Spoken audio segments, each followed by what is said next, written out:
Sana ilk söygüm neçik yağdayım.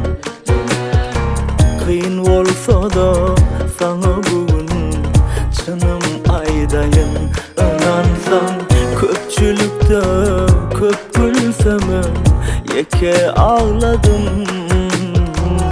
Bağışlağın bağıtlı deyip seni ağladım.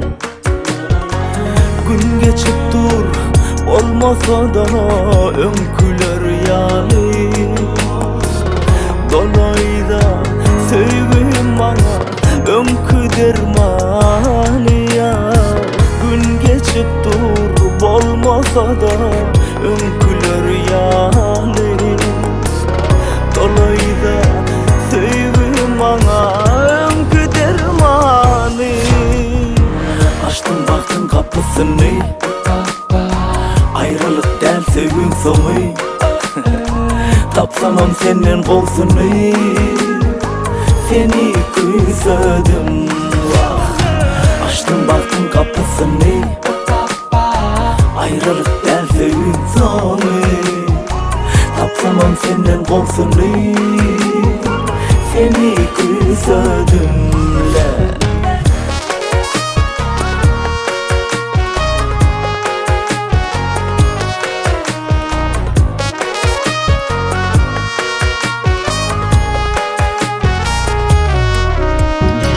Şondan beri gün alada kallı bir başım. Başkanı del gözledim ben sana mengdeşim.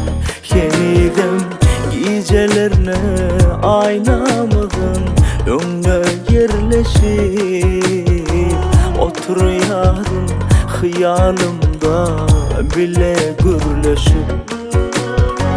Gün geçip dur olmasa da önküler yağlı.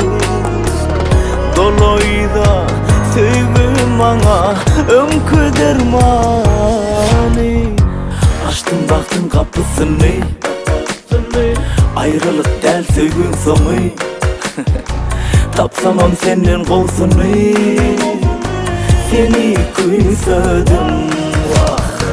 Açtım baktım kapısını, ayrılık del sevgin sonu. Tapsamam senin kolsunu, seni küsödüm.